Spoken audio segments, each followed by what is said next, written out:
Uma manchete do site do portal UOL me chamou a atenção, que diz o seguinte: só 900 mil de 6 milhões de jovens de 16 e 17 anos têm título de eleitor. Isso mesmo. Vou acionar a minha querida Tien. Vai lá, Franciele Tien. Eu Bom gosto dia. do seu sobrenome, sabia? Bom dia. Bom dia. Tudo bem? Tudo ótimo, Olga. Fran, olha só o que diz a nota aqui, ó. Faltando pouco mais de um mês para o prazo limite da Justiça Eleitoral, pelo menos 5 milhões de adolescentes ainda podem tirar o título para votar em outubro pela primeira vez. Qual é esse prazo? O prazo é o dia 4 de maio, né, deste ano. Os adolescentes que completam 16 anos até o dia das eleições podem tirar agora o título. Então, se, por exemplo, este jovem, lá no dia 4 de maio, não tiver ainda 16 anos, mas vai completar até outubro, ele pode tirar o título. Ele pode tirar até o dia da eleição, se ele completar até o dia da eleição. O doutor Catarinhuque aqui não me deixa mentir, né? Que Aliás, bom dia, Catarinho, que você veio aqui para falar de uma outra coisa, mas eu sei que você é um craque nessa área eleitoral. Até o dia 4 de maio. Exatamente. É o período que você tem para poder fazer a sua regularização eleitoral. E o eleitor com menos de 16 anos, que até a eleição completa 16 anos, ele já pode antecipar esse título. Você com certeza que vai completar seus 16 anos, né? Já pode... Bom, eu vou perguntar umas coisas para ele aqui, mas eu não sabia que a gente tinha tudo esse tanto de gente que pode se regularizar. Deixa eu só pegar um gancho aqui. Ó.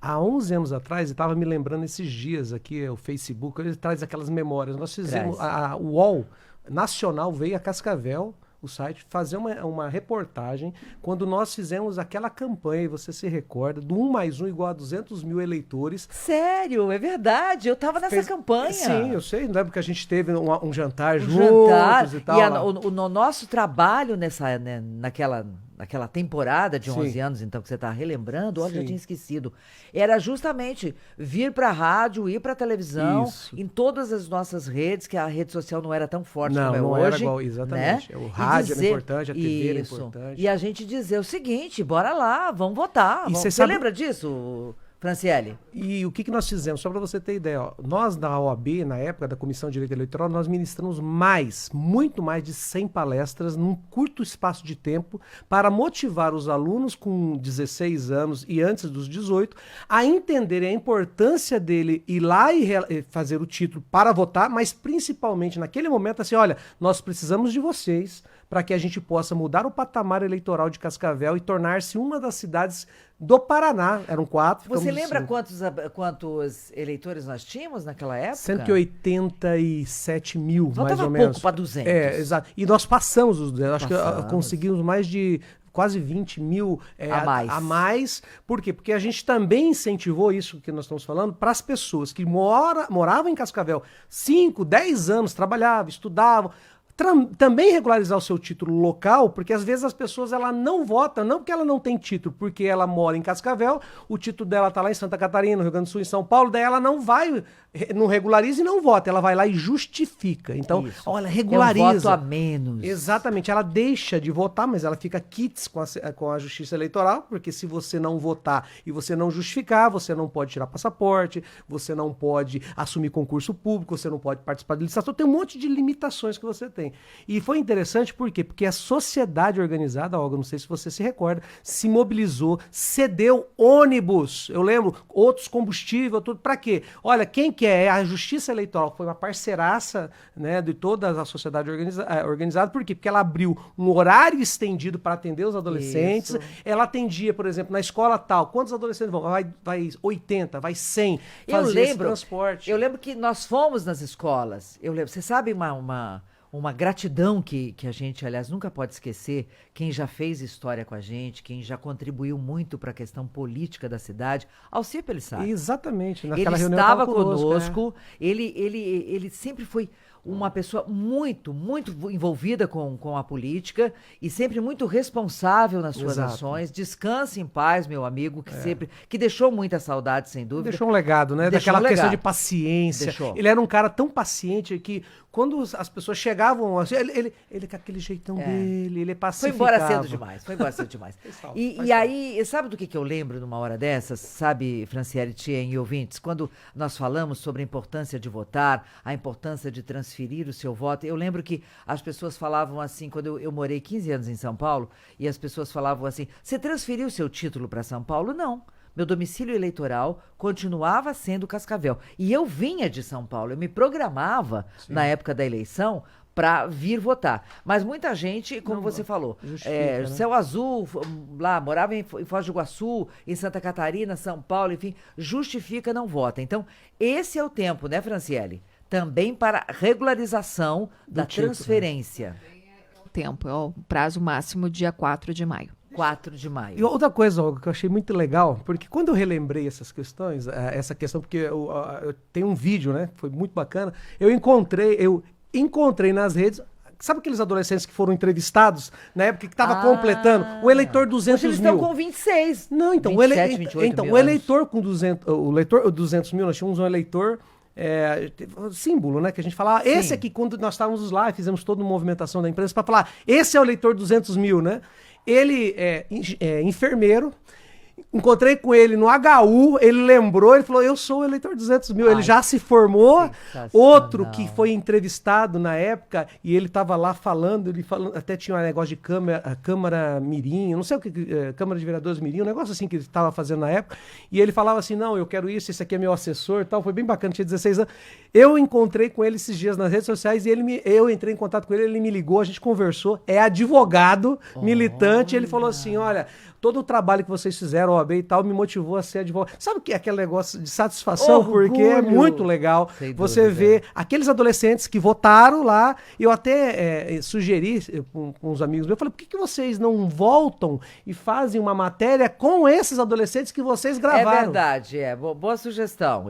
Vamos correr atrás disso, Franciele Tien? Muito bom. Agora, para rematar esse assunto com o Catarinhuque, quando a gente fala de eleição, me perguntaram assim, você vai votar nessa eleição? Tô doidinha que chega o dia da eleição. Que dia vai ser a eleição?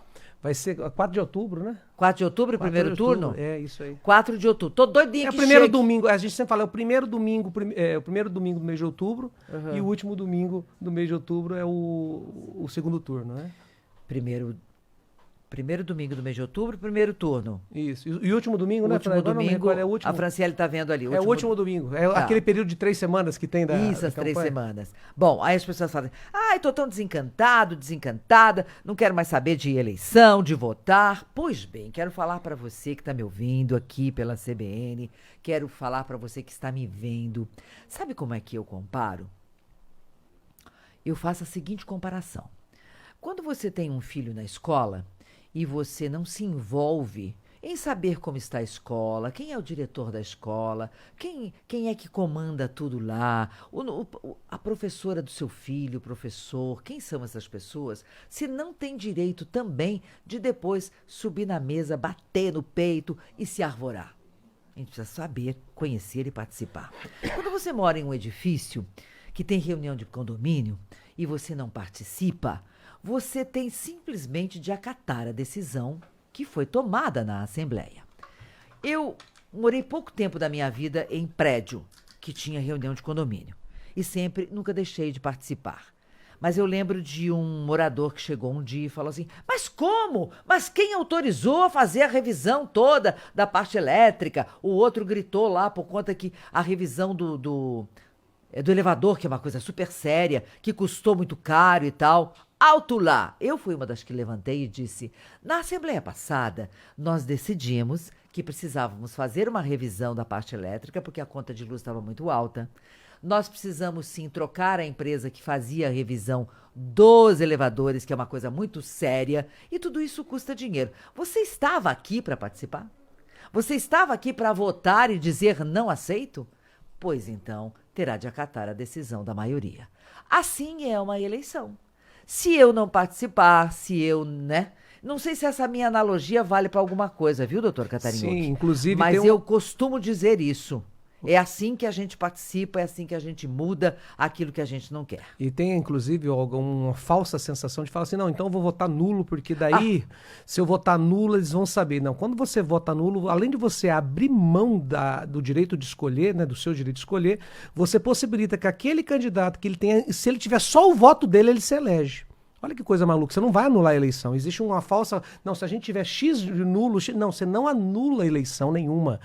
Eu vou mostrar que eu estou descontente. Se tiver 50% mais um de voto nulo, vai anular a eleição. Não vai anular a eleição. Ótimo você ter colocado, entrado nesse assunto, porque realmente as pessoas dizem, nós temos que votar tudo branco, nós temos que votar tudo não nulo. Anula, né? Não anula, não... Pelo contrário. Aí facilita a vida do mal político, porque ele não precisa de muitos votos para poder se eleger. Ele vai acabar utilizando-se da ausência da votação de gente que quer mudança, pela insatisfação, que não vota, deixa de votar ou vota nulo ou vota branco, para pegar aqueles que mantêm ele no poder há muitos anos, continuem mantendo ele no poder, porque muitos políticos permanecem no poder, também satisfazendo interesses de particulares, e essas pessoas querem que essa pessoa continue lá. Aí, aquele que quer mudança, vai lá na urna e fala, eu não concordo com isso aí, e vota nulo, não escolhe ninguém. Vai possibilitar aquele que ele critica voltar e permanecer no poder. Catariniucci, quando, por exemplo, a pessoa diz, eu vou, o voto em branco, não votem em branco, porque se vota em branco ele vai ser canalizado para alguém. Não. Impossível isso, né? Não. É que tem assim os votos úteis, né? O que são os votos úteis? Os votos úteis são aqueles votos válidos, excluindo o branco, excluindo o nulo. O branco conta porque ele tem a opção, conta que eu falo como voto que você vai votar, mas ele não vai contar na hora de fazer as divisões, os coeficientes, as questões da divisão. Você vai votar branco. Se você votar nulo, você vai lá, aperta 00000 e vota nulo. Isso não vai ser contado. Vai contar que você foi lá e votou. Mas não vai contar na hora da divisão para quem vai se eleger, o deputado, o vereador, o senador, o presidente, não vai contar. Então é uma falsa ilusão de que acha que eu vou protestar na urna votando branco ou nulo. Quer protestar na urna? Pesquise os candidatos que estão lá dispostos. Hoje nós temos, como você falou, 11 anos atrás, as redes sociais não eram tão fortes como são hoje. Pesquisa no Google, pesquisa Olha, em todas as redes sociais. É só não ter preguiça. Agora, a gente vai já mudar de assunto. Se tá ruim, né? Pesquisa o menos pior. O menos pior. A gente sabe que tem uma campanha já há muito tempo aqui no Brasil com relação à urna eletrônica e podemos nos preparar que isso vai aumentar. Sim. Fake news vai aumentar. Sim. E aí, outro dia, eu fiquei louquinha de vontade de perguntar para um deputado, inclusive, porque fala muito contra a urna eletrônica. E eu gostaria de olhar na cara dele e perguntar assim, o senhor foi eleito por onde? E aí, os votos que lhe deram, hein, deputado? Exatamente. De onde vieram esses votos? Então foi fraudado? Então a sua eleição foi uma fraude? Como é que a gente responde para essas pessoas, Catariniucci? Então é difícil porque a gente acompanha. Nós temos uma síndrome de vira-lata, às vezes, no Brasil, que aquilo que a gente é bom, a gente não reconhece. E uma coisa que a gente é bom e ainda não tem, que questiona, é a questão de eleições. Exato. A gente está anos-luz na frente dos países de primeiro mundo. Aí quando a pessoa quer criticar a urna eletrônica sem ter uma base dizendo que há uma fraude, há fraude, prova. Não tem, ninguém prova. A gente fala assim, lá nos Estados Unidos ainda vota em papel. Sim, eles estão anos-luz atrás do Brasil. Eles estão atrasados. Exatamente. Chega disso, gente. Agora, de dizer que o que tem na Europa, o que tem nos Estados Unidos é melhor. Vamos parar com isso. Nós somos melhores nas eleições. Pronto. Agora tem uma coisa. Lembra do Descortino? Você lembra do Descortino? O que é aquilo? As pessoas ficavam contando os votos, aí ficavam os fiscais em cima. Não, esse voto não pode ser contado. Não, esse voto aí você contou. Olha, aqui tem o João da Silva, tá escrito João. Tinha 5 candidatos João. Chegava pro juiz, eu vi isso. Uhum. Como jornalista, eu acompanhava a apuração, nós ficávamos 3 dias contando votos. Sim. Aí chegava pro doutor Paulo Rapner, que hoje está desembargador em Curitiba. Aposentou. Aposentou. E a gente dizia assim, então, e o fiscal ali em cima. Sim. 5, 6 fiscais em cima. O João, mas que João é esse? É, isso aí. Vai dar o voto pra quem? Era muito subjetivo. Pra qual João? Porque tem o João da Silva, tem o João Moraes. Ou vai anular esse voto? Vai anular esse voto, vai jogar no lixo, vai validar pra quem? Eu lembro, Pedrinho Mufato, um beijo pra você, Pedrinho Mufato, querido. Foi vereador e era candidato nessa época. E eu lembro que nós tínhamos Pedro Miquelita, tinha mais que 2 Pedro, e tinha Pedro Mufato. Chegamos lá para os fiscais, né? Sim. A gente só acompanhava. Sim. E aí, vai pra quem esse voto? Não, mas aqui vai pro Pedro Mufato, porque é o seguinte, eles quiseram... Aqui o eleitor, é claro que queria dar pro Pedro Mufato o voto. O outro dizia, não, isso aqui é pro Pedro Miquelita. Você entende? Entendi. Você que tá me ouvindo, você que defende o voto de papel, para com isso. Você já acompanhou o que é um escrutínio de voto no papel? Sim. Você não tem ideia o horror Aí que é isso. Aí você traz para uma realidade diferente da nossa de Cascavel, para um município que tem 3.000 eleitores. Isso. Pensa o pau que era nesse momento do horror. escrutínio. Inclusive as pessoas que apuravam, que são pessoas comuns também da sociedade. São não pessoas são, da sociedade. não é juiz, não é nada. Não, É as não, pessoas não. comuns. E as pessoas que fiscalizam também é da mesma sociedade. Então, às vezes, havia um conflito muito grande. E sabe por que é interessante a gente estar falando isso? Porque o adolescente, o jovem de hoje de 26, 27, de 30 e pouco, ele não sabe o que é isso, porque Não, desde não sabe. quando ele pensa em votar, é urna eletrônica. É urna eletrônica. Então, Não, e a urna, você saber que você chegou naquela cabine, você digitou os números, deu o enter, confirma, acabou. Ninguém vai mexer no teu voto. E é isso que É eles uma- questionam eu e não tenho provam. muita segurança. Então, é isso que questionam. Quando e você não fala, provam. você é advogado, criminalista, brilhante, é a mesma coisa que acusarem o seu cliente dele ter feito aquilo, ter dito aquilo. Prove. Não é isso que É vocês isso usam aí. no direito? É isso aí. Só que Prove. a dúvida, ela não pode favorecer a teoria da conspiração. Não, na dúvida, então não vamos usar. Não. Não, a dúvida não. Qual que é a dúvida? A dúvida é que não, ela pode ser fraudada, ela tem acesso na internet. Qual a prova? Não tem. Eu vejo muitas pessoas se levantando, tanto que o STF tem seus defeitos, o TSE tem seus defeitos, seus ministros, mas o TSE deixou bem claro que daí, lógico, é formado por vários ministros e tal. Aonde está o problema? Não tem. Tanto que se você fizer essa campanha contra, é para gerar uma dúvida futura de algo que sequer aconteceu ainda. Então, se eu ganhar, a urna vale. Se eu perder, a urna não vale. Mas pera um pouquinho. Isso não é democracia? Não, exatamente, por exemplo, quando tem pesquisa de Ibope, né? Eu lidei com Ibope durante muitos anos em São Paulo, muito fortemente. Aqui também a gente lida com Ibope, né? Pesquisa de rádio, televisão e tudo mais. Então, eu tive um diretor que dizia assim, eu acredito no Ibope quando ele é favorável a mim. A eleição é mais ou menos isso. É, mais ou menos. Não, peraí. Você tem de admitir. Se você não está bem no Ibope, veja lá o que está acontecendo com a sua programação de rádio, TV, o que você tem que mudar para você melhorar os seus índices. Sim, não é mesmo? exatamente. Agora, você colocou uma frase perfeita. Quando me favorece, eu acredito. Isso. Quando não me favorece, é fraude. Então, Não dá, a né? gente tem uma experiência muito clara nas últimas eleições presidenciais, que esse ano é eleições presidenciais, foi a eleição do Jair Bolsonaro. Isso. Em tese, Jair Bolsonaro não era para ser eleito, pelo partido pequeno, por falta de tempo e tal, e ele foi eleito. Foi eleito dentro das urnas eletrônicas, partindo do princípio que ele era, além de baixo clero, ele era um candidato inexpressivo e que teve uma ascensão, e aí tem toda a movimentação que aconteceu nas redes sociais, foi um fenômeno, por isso que os caras chamam de mito, essas coisas, porque do nada virou presidente da República. Graças a quê? Graças às urnas eletrônicas, e que agora são criticadas. Então, a minha preocupação, e eu falo agora como advogado, é quando você critica uma determinada situação como as urnas, você tem que trazer uma prova que valida a sua, e não uma conjectura. Olha, pode ser, não, estão dizendo, cadê a prova? Não tem. Se não tem a prova, você não pode invalidar. Você para com esse discurso? Para, por favor, que é ridículo esse discurso. Bom, eu tenho que fazer intervalo já. Conversa com o Catarinhu, que é uma coisa impressionante. Porque ele veio aqui para a gente falar de outra coisa. Nós tivemos um crime bárbaro que aconteceu em Cascavel, onde Ailson Augusto Ortiz, de 21 anos, perdeu a vida porque Elias dos Santos Pires atirou contra ele 5 vezes, não é?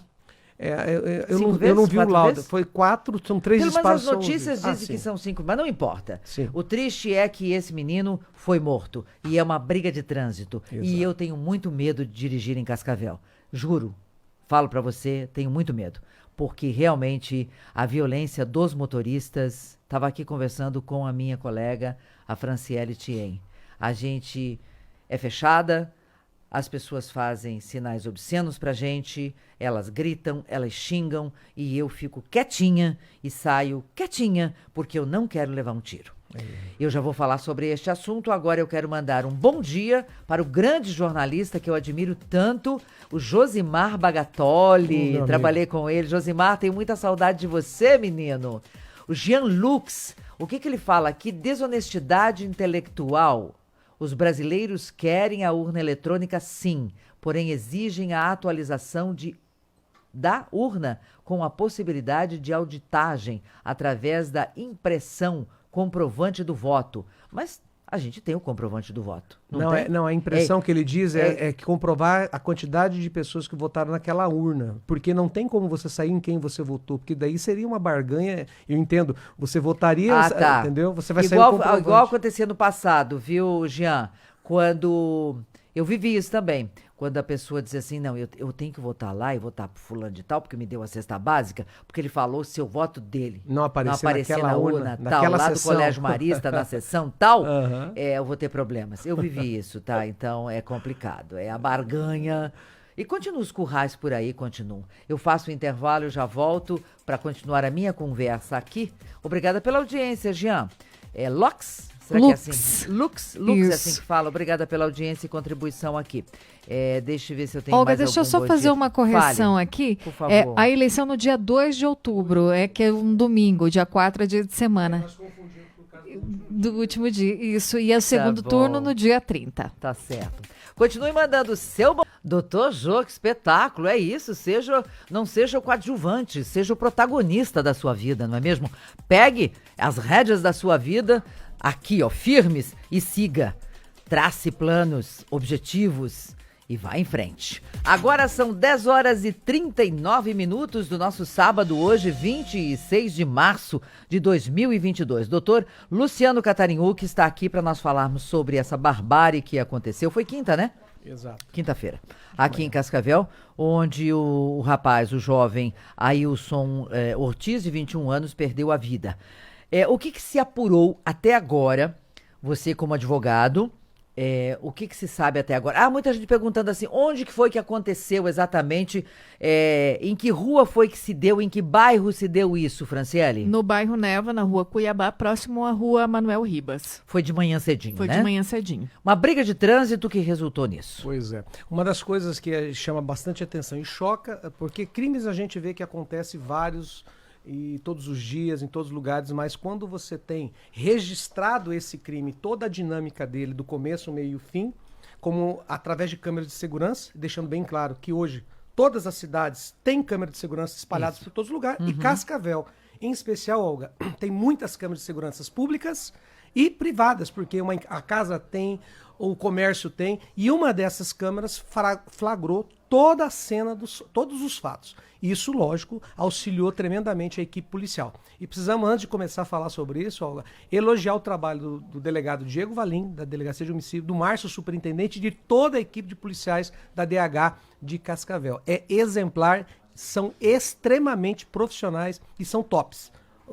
A nível de Brasil. Então certo. Você vê que quando aconteceu os fatos, até o deslinde do feito, eles trabalharam, identificaram e prenderam o acusado de uma forma rápida. Por mais que a população às vezes fala que tinha que ter sido mais rápido, mas tem toda uma sistemática que não é tão simples assim. Porque por mais que você vê, você precisa demonstrar algumas situações para poder a materialidade, a autoria ser validada no inquérito, para não haver nulidade, Olga. Então o que a gente viu ontem, né? Ontem houve a apresentação, existe uma questão que o pessoal fala, fugiu do flagrante. Tem algumas situações que não é bem assim que funciona. Então, às vezes, você assiste uma novela da Globo, uma novela da Record, e você acha que fugir do flagrante é você desaparecer e aparecer 48. Existem circunstâncias técnicas que não são bem assim.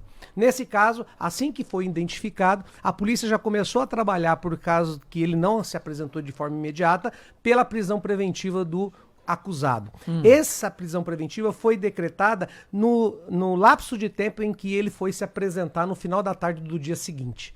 Houve uma repercussão muito grande, criou-se uma comoção pública gigantesca, então quer dizer, a garantia da ordem pública, assegurar a aplicação da lei penal e também assegurar a instrução processual, que são circunstâncias que se aplicam na prisão preventiva, estavam presentes ao ponto do juiz decretar a prisão preventiva, e assim que ele compareceu ontem, para dar o depoimento, ele não tinha conhecimento disso. Ele, quando eu falo, o profissional que estava acompanhando ele, o advogado, bem como ele, quando ele chegou, já foi dado voz de prisão para ele, porque ele não estava em tese nem flagrante, não estava mais, porque tinha sido no dia anterior. Porém, havia uma prisão preventiva decretada naquele momento contra ele pelo juiz que foi representado pela autoridade policial. Portanto, ele segue preso agora, ontem. E fica preso até quando? Não tem prazo. A prisão preventiva ela tem circunstâncias. Garantia da ordem pública, assegurar a instrução processual e garantir a aplicação da lei penal. Como o sujeito se evadiu, a gravidade do crime, todo o tumulto que aconteceu, inclusive, em razão do comportamento. Aliás, amanhã vai ter uma manifestação, hoje, não é, Franciele? Hoje, às 10 amanhã. da manhã. Acho que É amanhã? Em frente à catedral? Não, é hoje. É hoje. É hoje? É, às 10 da manhã. Bom, a Fran tá apurando aí. Então tá acontecendo agora. Tá acontecendo agora, exatamente. Tá acontecendo agora. Nesse momento. Por que choca, Olga? Porque as pessoas viram um ato de barbárie desproporcional praticado por algo banal. Isso qualifica o crime. O que é qualificar o crime? Isso agrava. É tão banal que a gente chama de motivo fútil. Que podia ter sido uma discussão, boca a boca, Isso. de repente um soco cá, outro lá, mas nada de revólver, de faca, de nada. O que a gente percebe? O carro, o veículo, a moto, ele parece que é a extensão do corpo do condutor. Quando rela, quando tenta, parece que o cara deu um tapa na cara do cara quando relou no carro dele. Ele já parte, ele sai do corpo, ele xinga, ele esbraveja. Aqui em Cascavel, nos últimos 30 dias, 40 dias, nós tivemos cenas de barbárie filmadas. Um esfaqueamento no centro, por causa que um carro fechou, freou, o outro bateu. Os dois desceram do carro. Nós tivemos vários episódios em poucos dias. Agora, semana passada. Aí Outro que você falou. Foi ali em frente do mufatão da Manaus. Da Manaus. E que as pessoas filmaram os dois. Isso. Ali não tinha arma, né? Isso. Ali saíram no soco ali e as pessoas filmando. E outra aconteceu com você, que você me disse que estava chegando sim, na igreja. exatamente. E aí até as pessoas falaram assim, mas por que não vai atrás? Corre e tal? atrás pra pegar a placa, vai atrás. Eu disse assim, não, se eu corro atrás do cara, porque o cara bateu. Já foi um ato imprudente, violento, a forma como foi, quase atropelou as pessoas que estavam. Essas pessoas falaram, corre atrás pra pegar a placa. Porém, eu disse, depois eu parei o veículo para olhar o estrago, né, o dano que foi, e eu falei assim, eu não vou correr. Por que você não correu atrás? Por dois motivos, eu falei. Primeiro, se eu corro atrás dele, primeiro que eu tô com a minha família aqui. Primeira coisa, você tem que pensar em você e na integridade da sua família. Segundo, se eu corro atrás dele e ele, pra fugir, ele avança preferenciais... Sinal, provoca um acidente? Ele vai falar que eu estava em perseguição. Tá. Segundo, se ele para e ele desce com um pedaço de pau, com uma faca, com um porrete ou com uma arma, e aí? Aí tá feita a tragédia, a desgraça. Exatamente. Porque, ó, nesse caso de quinta-feira, Olga, são duas tragédias. A tragédia na vida da família desse rapaz, porque o rapaz estava noivo, estava para casar, o pai, um rapaz novo, flor de idade, 21 anos, tem toda essa circunstância. E a tragédia também na vida do autor, né? Porque o autor estava com aquela arma, tinha autorização para possuir, não para portar. Isso, vamos lá. Então, ele tinha autorização para ter uma arma. Exatamente. Mas não para estar com ele, a arma. Exatamente. A arma tinha de ficar em casa. Exato. Só que ele tinha algo diferente, que a gente chama o CAC, que ele era um atirador profissional que pode ter mais armas autorizadas e legalizadas, porque ele pode seguir até o clube de tiro onde ele vai. Então ele pode transportar essa arma sem pedir uma guia de transporte. Um exemplo, vamos lá, você que está nos ouvindo, para você entender. Quando o sujeito tem a posse da arma, um cidadão comum, ele consegue pegar uma posse da arma? Consegue, ele vai fazer todos os exames, todos os trâmites junto à Polícia Federal e tal, e ele pega a posse da arma. Essa arma ele vai ter na casa dele, ou no trabalho dele, lá na empresa, ou no sítio que ele tem. Ótimo. Se ele for transportar a arma, por exemplo, da empresa que ele está até a casa dele, ele precisa pegar uma guia de transporte. Ele tem que informar da onde ele vai, até onde ele vai, pagar uma taxa. Mas as pessoas fazem isso? Tem que fazer, porque se a polícia naquele momento abordar ele e ele tiver com a arma transportando sem ter essa autorização, ele é preso em flagrante pelo porte de arma. Não, mas eu tenho a autorização, tá aqui o porte. Não pode. Porém, esse sujeito especificamente, ele tinha o CAC, atirador profissional. O que o atirador pode? Ele pode transportar a arma dele, ele pode estar sem pedir essa guia de transporte. É uma facilitação para o sujeito ir até o stand de tiro, o clube de tiro onde ele participa. Qual que é o problema dessa história aí? Ele pode, aí vamos colocar em conjectura, dizer que ele estava levando os filhos no colégio, a mulher, não sei o que, e estava indo ao clube. Por isso que ele estava com a arma ali. E aí ele pode tentar se justificar o motivo que ele estava com o porte. Mas só que tem uma outra coisa, Olga. O crime mais grave absorve o crime menos grave. O crime de homicídio, e homicídio nesse caso qualificado, ele absorve o porte de arma. Entendeu? Se ele tivesse, por exemplo, só dado um tiro para cima, por exemplo, ele ia responder, e não acertado o rapaz, disparo de arma de fogo, que é um crime específico, e mais o porte de arma ali. Então ele respondia, como ele atirou e matou o rapaz, Foram 3 tiros e depois mais Aliás, teve um outro detalhe que eu quero saber se há um agravamento nisso, porque ele tentou efetuar mais disparos e não deu. Deu um problema na arma, alguma coisa assim. Isso agrava ainda mais a situação? Tecnicamente funciona assim, ó. A gente viu muito comentário, me perguntaram tal, se ele estaria em legítima defesa. A legítima defesa é quando o sujeito ele age para proteger a sua vida, a sua integridade física, diante de uma agressão injusta, eminente ou prestes a acontecer, desde que ele use os meios necessários, o que ele tenha, e moderadamente. Ou seja, você olhando toda aquela cena, existe aquela primeira discussão, um soco que aparece ali, e há um primeiro disparo. O segundo disparo é questionável. O terceiro já fica mais difícil, porque a agressão ela já tinha cessado. E quando ele manuseia a arma, chacoalhando, como que ela estivesse travando, e parece-me, né, eu conversando com os colegas lá, não houve o último disparo, não porque ele não quis. Porque a arma travou. Então ele intencionou. Ali já não existia mais legítima defesa. É como se fosse uma execução. Por quê? Porque o jovem já estava caído no chão, já estava sem qualquer tipo de reação, de costas, e quando o sujeito efetuou. Tanto que tem o áudio, né? A mulher grita, para com isso! E ele fala, volta pro carro. Tudo isso vai ser trabalhado. Isso era a esposa dele, né? Provavelmente. Catarinhuki, o que se sabe da vida deste homem? Do atirador. Então, foi colocado e demonstrado... Elias, o nome dele. Exatamente. Que há antecedentes dele em relação à perturbação do sossego, som alto, discussão com vizinhos, e parece que tem ali uma acusação em comarcas distintas aí sobre essa questão de ameaça, estar com a arma de fogo e tal, e fazer. Isso pesa muito contra o sujeito. Por quê? Porque demonstra-se, né, diretamente que o sujeito tem um caráter um pouco mais agressivo e tal. E aí é o perigo da arma. Eu sempre falo, Olga, a arma, ela por si só, ela não vai fazer mal pra ninguém. A arma é o condutor. É a pessoa. É como você pessoa fala assim, o cara que dirige, o carro é uma arma. Lógico, se você sair daqui com o intuito de matar uma pessoa, você vai atropelar, ele vira uma arma. Agora, uma coisa que fica assim, que mais essa tragédia que aconteceu com essa família, com essas famílias, como você falou, tanto do agressor quanto da vítima, que a gente preste mais atenção no trânsito, que eu não sei se precisa fazer uma campanha, o ser humano tá num grau, não é mesmo? A pessoa ela tem eu tô problema em casa. Eu tô medo de ir pra rua, eu tenho medo do ser humano já. O sujeito, ele sai de casa com todo o estresse, com todo o problema, ele leva pra onde? Leva. Pro trânsito. Aí o sujeito dá uma buzinada nele, porque ele ficou olhando o celular enquanto tava o sinal vermelho, ele já é perigoso descer do carro e ir pra cima da pessoa. Isso. Então, isso é muito perigoso. Eu fico me perguntando, sabe, o que leva uma pessoa, e aí entra a arma de fogo também. Sim. O que leva um sujeito, uma pessoa, seja lá homem, mulher, seja quem for, estar no carro com taco de beisebol, barra de ferro, faca, facão. O que leva uma pessoa a ter isso no carro? Isso já é predisposição a que, se algo acontecer... Eu tenho algo... É assim, ó, eu sempre digo, isso serve de alerta, você que está nos ouvindo, está nos assistindo, serve de alerta para nós, cidadãos comuns. Se algo acontecer nesse sentido, procure evitar o confronto. Fica quieto, é melhor aquela velha frase, bobagem que eu vou falar, velho clichê, é melhor um covarde vivo do que um valentão morto. Porque sabe o que acontece? Pode te chamar de covarde, não importa, você tá vivo. Porque assim, Olga, o sujeito que desce do carro e parte pra cima do outro, você não sabe o que pode acontecer. Não. Como você falou no teu caso, se ele tem uma barra de ferro, um pedaço de pau, uma faca, você ainda se safa dele. Mas se ele tem uma arma, ele te alcança de longe.